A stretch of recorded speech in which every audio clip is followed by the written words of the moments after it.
Welcome to the Straight Up 30, where we make policy make sense in 30 minutes or less. I'm your host, Ross Izard, and today we're going to talk about lobbying. So last week's episode was all about what it's like to be a professional policy nerd, working in think tanks, writing white papers, doing statistics, talking about the nitty-gritty of how policy should work, and that's great, but it only goes so far. Eventually, you have to go and actually talk to lawmakers or policymakers of some kind about how to turn that policy into reality. And if you want to do that, then either you have to be a lobbyist or you have to go hire a lobbyist. And that's a whole world on its own that's worth talking about. So we're joined today by Sami Davis with Sewald Hanfling. Sami, I'm going to let you introduce yourself, but before you do, I have worked with Sami and with Sewald Hanfling for, a decade, maybe longer than that, on more policy issues than I can count, more bills than I can count, more crazy experiences and fights than I can count. And it has been a wild ride. So I'm excited to have you here to talk about what you do. Great. Thank you. As Ross noted, Sami Davis, Vice President of State Affairs for Sewald Hanfling. Sewald Hanfling Public Affairs has been around 12 years now. I have been with them for 9. And as Ross mentioned, it's only state that I do. So our firm is actually unique. So we are one that represents local as well as state, but I am strictly state. So just live at the Capitol January through May. So this is going to be an interesting podcast right up my alley right now in the busy session time. So let's start with this. Most people, when you say you're a lobbyist, like you're at, Thanksgiving dinner or you're out for drinks and people are like, what do you do for a living? And you say, I'm a lobbyist. They either go, ew, and then they don't want to talk to you anymore, or they say, what does that mean? And if I had $1 for every time I've had a potential client or somebody ask me what exactly a lobbyist is, I would be a wealthy man. So tell us what being a lobbyist is all about. What does that term mean? Well, and then the other fact, when I answer it, people are still going to be, what does that mean? That's there's right. There's always that follow up, questions. right? What it means is I help kind of bridge the gap from policy ideas to policy legislation through statutory change. So I help people, organizations, companies, every day figuring out what impacts them, and I bring that into the Capitol and talk with lawmakers. So just kind of bridging those ideas, what impacts them. Again, it can be an individual person, what impacts them daily, companies, organizations, and I basically educate the lawmakers on behalf of those people or organizations and kind of bring their voices to the Capitol. Educate and sometimes rough them up a little bit. Get them to do what you need them to do. On a good Nicely, day. Yeah. Diplomatically. Yes. So what Sami said is really important because lobbyists, this is the best way I've ever come up with to describe it to folks. And I don't know if it's exactly right. It's not really, but it works. They're like attorneys, but for before the law is made, right? So like you said, you have a whole bunch of clients. So organizations, sometimes they're individuals, sometimes they're nonprofits, sometimes they're for-profit, sometimes they're government agencies or associations, whatever they might be. And those folks have a certain set of policy priorities, stuff that they need either to go get done proactively or stuff that they would rather not have happen to them, right? Bad stuff. And these folks have jobs, right? So they're doing stuff inside the organization every day. And those jobs usually do not include hanging around at the Capitol, talking to folks, building relationships with lawmakers and all of that stuff. But they still got to find a way to transmit their priorities somehow into the system. And so lobbyists, they pick up clients who are working on a variety of issues, and then they represent those clients to the people who are making policy decisions. So in your case, it's usually state lawmakers, but your firm works, like you said, with local governments and other folks. And the idea being that you're like the conduit, right, between the client and the people making the policy, which is, it seems like it'd be easy. Like they just come to you and they say, well, I want to do this. And then you go talk to lawmaker A and say, well, he wants to do this. And then you're all done. But that's not really how it works in practice. It's a pretty complicated game. It is. And what I tell the clients, especially before we're about to get hired, is the reason you need me is because I can become an expert in something in a short amount of time. So you tell me what you're interested in or what the impact is, the industry. I need to know it in and out. Because that's also part of it, is that the lawmakers need to be able to trust you and to know that you know what you're talking about. Because during the legislative session, there's 5 months and 700 bills get introduced every year. those lawmakers are just overwhelmed with information, and they also don't know everything. So that is my job, is to what is important to the client, what impacts them negatively or positively, and then bringing that information to the lawmakers and just being a resource for them. So it is a benefit for the client, but my job again is to educate, bring those voices that can't be there every day at the Capitol. And so that is what lobbyists do January through May. Is we're at the Capitol in the morning and don't leave until the legislators leave, just to make sure that we're there on behalf of our clients. And that's kind of unique to you. I mean, my firm works with lobbyists all over the country.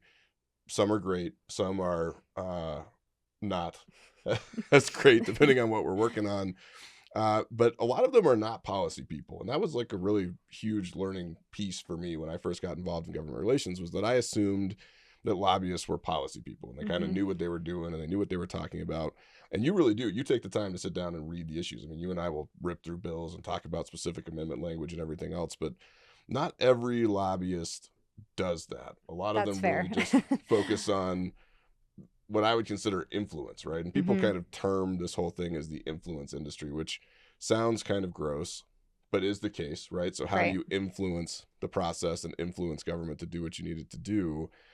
And I think, when folks envision lobbyists, they're thinking of like a old guy, maybe he's bald, maybe he's got hair, whatever, but he's wearing a nice suit and he's driving a Porsche and he's just hobnobbing with legislators and drinking whiskey and having cigars and hoping that things work out for the best. But the reality of how this actually works inside the building is really not that. And it's not really that same level of glamour. And I wonder if you could explain for folks what is it like to be a lobbyist for a day? Like, what happens in that building? Well, I think it was like that before Amendment 41, which now we have to comply by. And it's been, probably a decade, but either way, you just cannot, lobbyists cannot spend money on legislators. Not even a cup of coffee, right? Clients can. Yeah. So if the client's there, the client can purchase that coffee.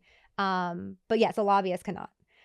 So yeah, it is not, wine and dining the legislators to get them to vote your way or, to spend time with you. But a lot of that is networking and relationships, though. So you absolutely do need the relationships and to build that. And like I mentioned, to build that trust also. So when you bring an issue to a lawmaker, just having that connection and being able to text them at any given time. So I'll have my phone just to make sure no one blows me up right now. But I mean, being able to have that, that's another reason why a client will pay a lobbyist, is to have that connection.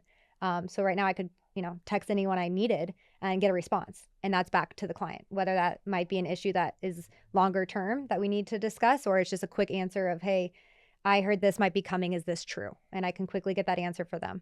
But yeah, I mean, just the day of a life of a lobbyist. I mean, again, it is networking and having the meetings with the legislators, but a part of that is in the morning is reading every single bill that gets introduced. To your point, a lot of lobbyists probably do not. They do not. But I pride myself, and our firm does as well, is to make sure that we are aware of every bill.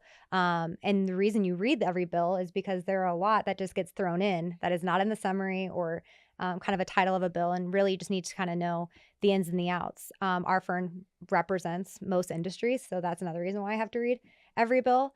But really every day is just making sure you read the bills, kind of reach out to the clients. You have your emails. Again, we're at the Capitol, so you have floor work, you have committee hearings in the afternoon. So if a bill is up, then I attend the committee hearing. Again, talk with lawmakers during that time. And in the evenings, there is legislative receptions, which I have one tonight that I have to go to on behalf of a client. So that's a whole other aspect of it. But, it's just an everyday ongoing thing. And it's a very detailed interaction with the process. So, when we take people to the Capitol and they're like, well, why are they called lobbyists? And I get to tell them, I mean, it's the most aptly named profession I think that there is out there, because they're like, well, what do? Well, they hang out in the lobby and talk to folks a lot of the time. And when you go at the Colorado Capitol, you have this space between the House chambers and the Senate chambers on the second floor. And it's just packed with folks who are having conversations with lobbyists for their organizations and clients and lawmakers and whoever else is in there. And then to your point, when committee happens, it's the same. Everybody moves over to the lobby outside the committee room or maybe in the committee room. And there really is a remarkable amount of activity that goes on in the building that if you're not there and if you're not represented, you just miss. right? So like you could Absolutely. read the bill online, or somebody can tell you about it, or maybe you see a report on the news or But it's even whatever. hard to find the bill. If these are just, everyday folks, they don't know. And you're And then behind now, you're right? You're behind. a And if the couple news days. wants to report on it, who knows if that's accurate. Or, it's a little too late and that bill already passed and that's why they're reporting on it. And then you miss just even being involved in the process. Yeah, and the process, I mean, so I want to talk a little bit more about the formal process of how this stuff works at the Capitol, but also the process is more detailed than that, right? Because you have the stuff that happens in committee, you have the stuff that happens on the floor, you have the stuff that the media picks up on and reports with their, 6-paragraph blurb or whatever. And then you have what I consider to be kind of the real sausage making and all the work that goes on with the conversations outside of that. So the stuff that happens in the lobby, the stuff that happens in the hallways, the text messages that are going back and forth. It's kind of a frenetic amount of ping pong between everybody on every single bill. And like you said, there are 700 bills per session. So you kind of start to get a sense of the scale of this industry. And it's not small, right? There are a lot of you guys down there. There is a lot. And we are required to register through the Secretary of State. So every lobbyist that does go on and proactively lobby on a piece of legislation, we do have to register. So we do have strict guidelines of having to register on behalf of our clients. And if we're ever lobbying on a bill, within 24 hours, we have to register that bill as well. So they do keep, strict guidelines. Again, who knows if everyone follows them as they should be. But yeah, that's part of that, is also having kind of this also framework that we have to strictly abide by, as well as, again, going back to just the process of how that actually works and how that actually gets done and made. Because during the interim, which we didn't talk about, but from June to December is also now where a lot of that happens in those conversations, and everyone starts talking about the bills and what's coming. So it's not just January through May, but a lot of that happens outside the building as well. Yeah, I want to talk a little bit more about the rules piece, because I think a lot of people don't know that. They just assume that it's like it's the wild, wild west. You can just show up and say whatever you want. And occasionally people do show up and do that, and then they get popped for not being properly registered and not doing their disclosures and all the stuff that comes along with it. But it's really in Colorado, at least, and it's worth saying, every state has different ethics laws. Colorado has very strict ethics laws. Places like Louisiana do not have very strict ethics laws. And the level of stringency in those laws really determines how the game is played, right? And in Colorado, to Sami's point, you have to register as a lobbyist. So the Secretary of State has your name. They give you a lobbying ID number. You have to disclose everything you work on. You have to disclose who's paid you and when they paid you and how much they paid you. If you subcontract that or spend money on other stuff, you got to tell them about it. Yep. You have to declare your positions on the bills within 24 hours, which we definitely always do with no Exactly. with Yes, no we're really good at exceptions. it. And then you have restrictions on how you engage with lawmakers, to your Mhm. point. So you can't, go slip the guy a $5 bill and say, hey, hope for the best. I mean, it is very tightly controlled. And if you don't play by those rules, yeah, you might not get caught, but very often you do. And then you're dealing with ethics complaints. And then people don't want to hire you anymore, right? So Right. even though I think lobbying kind of has this reputation of being dirty for Mhm. whatever reason, it's actually one of the most heavily regulated, and I would say probably one of the cleaner industries out there. I Just think in because you're living Colorado there. for sure. To In your point, Colorado, I yeah. think it would be fun to kind of work in Louisiana for like a couple of weeks just to kind of see what that's like and see Fun's what I not a can get word I away would. with. But I wouldn't stick the word fun to definitely that. not in Colorado. And then we also have filing monthly reports. And I was actually telling someone the other day, I forgot to file on the exact date. And so I filed the day after, and there's a fee. And they send you an email and call you hours after you miss that deadline, just to make sure you report. So on top of And the it's like daily, $50 a day, right? If you don't. yeah, thankfully mine was only 25 this last month. Okay. So I'm not sure if I did it earlier before that 24-hour deadline or what, but it normally is, yeah, like 25 or $50. But unfortunately, I keep missing it. But it is on the 16th if anyone wants to know. I've done that Just too. to make sure Yeah, to don't worry. file. But on top of the daily that you have to, and the reporting and the positions, and a lot of clients also change positions depending on the bill. So then you have to go in and change your position, and then you just have that monthly reporting. So there is a lot, and it is, but I think it's for the right reasons. So talk to me a little bit about the people who hire lobbyists. So we mentioned, I mean, it's everybody, right?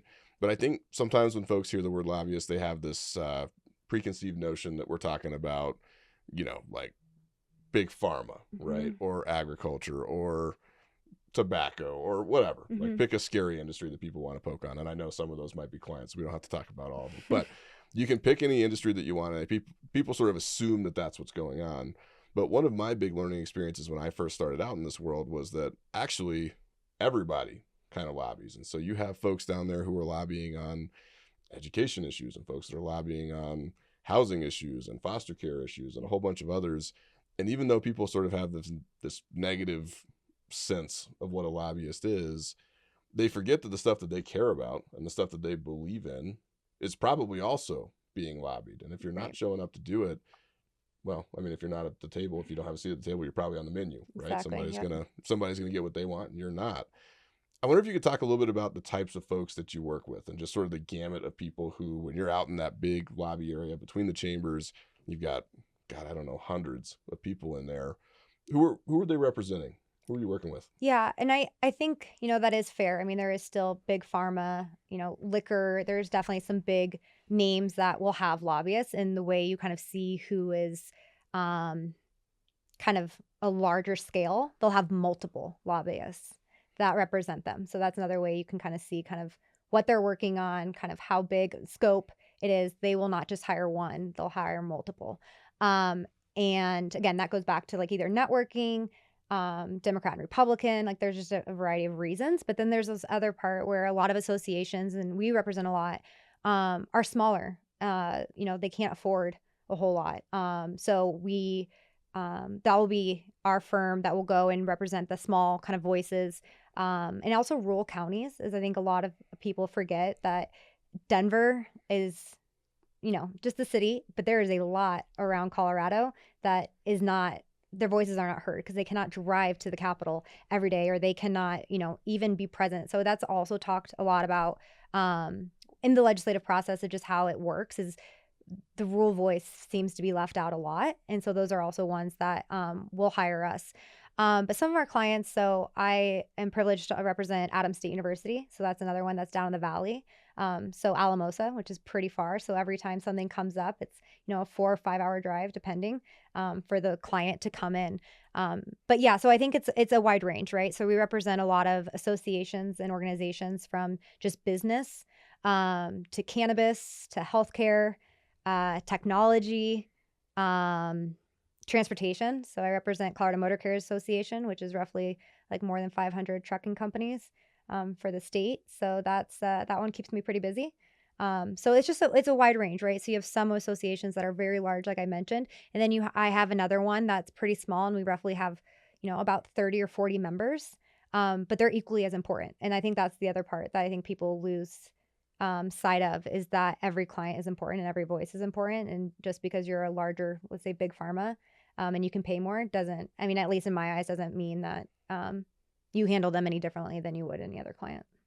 And that's been a real change, I think, over the last decade or so, is a lot of nonprofits have realized that they're allowed to lobby, right? Absolutely, Forever yeah. people thought, if I'm a 501c3, I just can't do any of this stuff, and they just sit it out.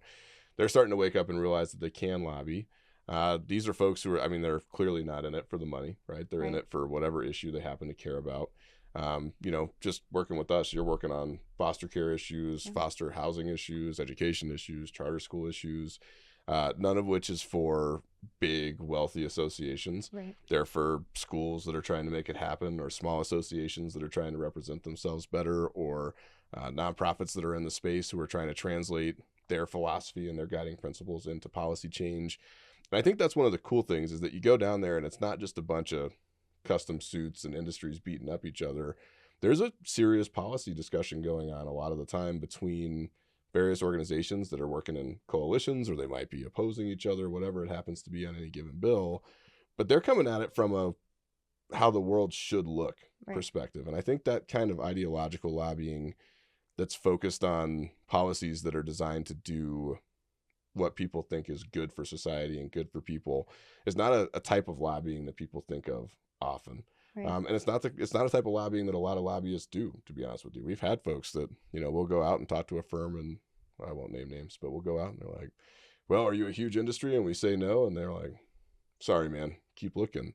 Wow. But more and more, there are firms that are looking to get involved in that. And Sewald Hanfling, and you in particular, have been one of those. And it's pretty cool to watch those voices get translated from small scale, organic, nonprofit work into professional lobbying advocacy organizations that are having measurable, demonstrable impact on public policy. It's actually a really cool thing to watch. Yeah, it is. And I think for our example specifically, and I can reference since it's something we work on together, but Education Alliance of Colorado, I mean, being able to start out not really having a voice, not having a name, and then you put something together and you have this coalition of these great, thinkers and ideas, and they just, again, want to have a voice for students and school choice. And it just kind of like, came to life. And then a couple years later, now every lawmaker knows who the association is. Every lawmaker will read the email and see what the student or the parent has to say. And it really just kind of shows that you can go from nothing to have a voice, wanting to create an association, whether it's small or large, and then really putting in the time and value. And then you kind of see what that brings. It's empowering for them. Right? Yeah, Like, absolutely. I remember when the Education Alliance of Colorado, EAC for short, was starting, and I was invited to a breakfast, and it was like 4 charter school leaders and an attorney and some other guy I didn't know and me, right? And like, we're eating chicken and waffles somewhere in Colorado Springs. And they're like, well, we just don't feel like we're being represented very well by the existing structure out there. And we don't know what to do about that. And they take a couple bites of the waffle and everybody looks around with a blank look. And I'm like, well, why don't you guys make an association? And they said, well, can we do that? And I said, yeah, you can do that. And then you can go down and you can lobby. And they said, no, nonprofits can't lobby. And we had that whole conversation. And by the end of it, this is 2 hours, right, of people who were frustrated and were on the verge really of kind of just disengaging and giving up. Because when people don't feel like they can translate their ideas into action, they eventually just stop and go home. And that's the worst. Totally. Yeah, you don't want that. Right. I mean, that deprives all of us of absolutely. really meaningful movement. Yep. And so when they realized that they could go do something about it and that didn't have to be the purview of these massive associations and people with more money than they had, they kind of lit up. And they've taken that. They started out small with, I think, 5 schools. Now we're up to, God, I don't know, 30. I mean, it's a huge organization that's down there every single day. And it's been incredible to watch. And there's stories like that all over the country. Right. And that's what I was just mentioning. I mean, it is really neat to see. And I think it's a testament, and hopefully others that are thinking of that or want to branch off on their own or do something different. Because some of these associations are very large, and it sometimes does not give voice to certain other people, or again, if they're smaller or larger, you just have different values or, kind of different mission statements, then it is good. And it's okay to kind of go off on your own and create something new in a smaller realm and still have your voice being heard. How does somebody find a lobbyist, right? Like, there's not like a Lobbyist RS page that you can go to. You can't Google it. I ask that when people leave voicemails on our firm's line. I'll be like, how did you hear about us? People like, leave you voicemails? Is that how it works?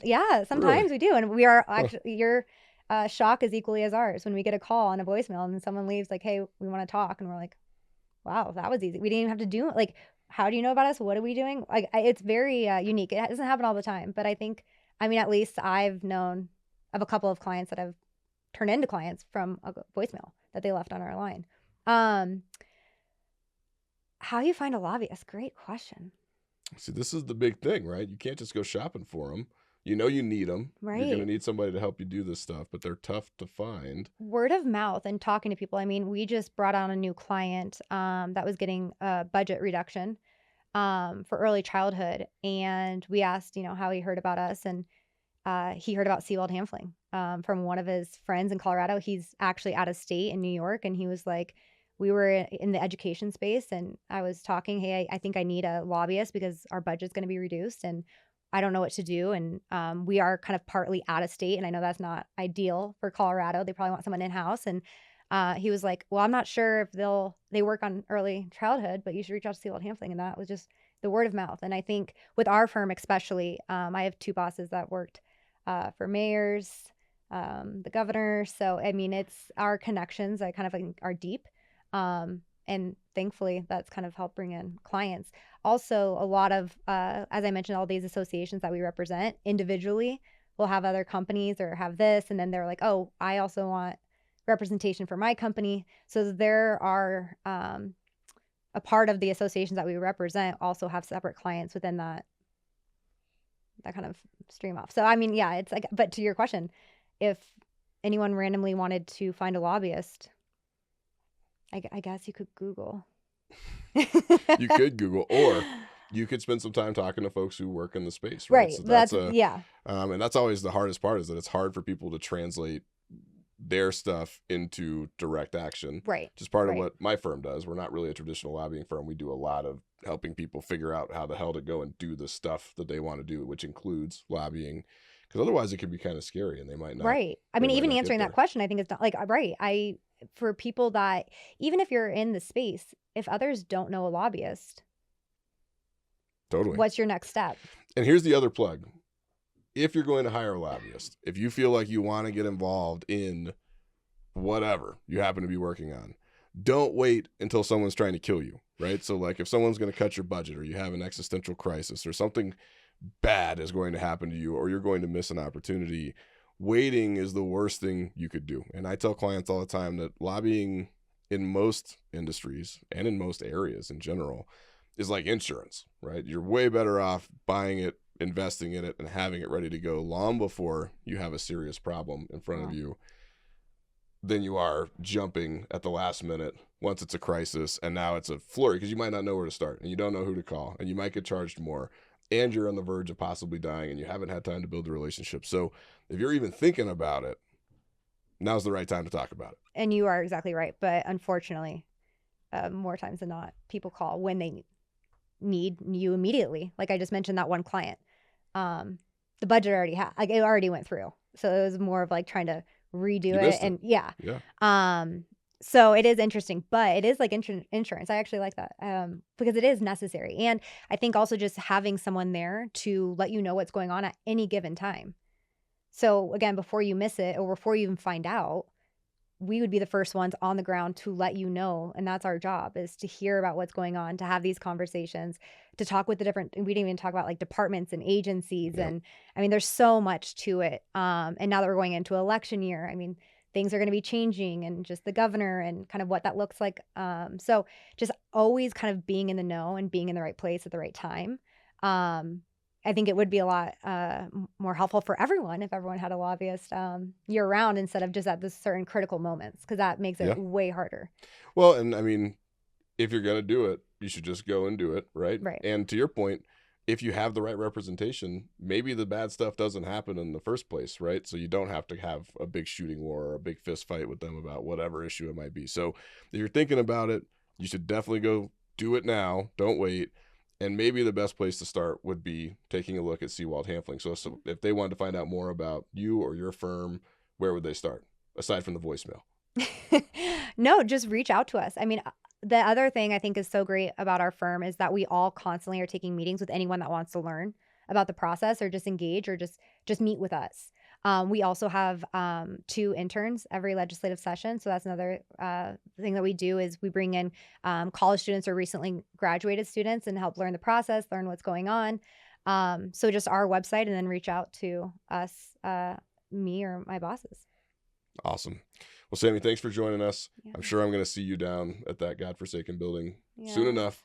And in the meantime, thanks for everything that you're doing. No, thanks for having me on. That'll do it for the Straight Up 30 today. We'll be back soon with another conversation about the policy issues that you care about.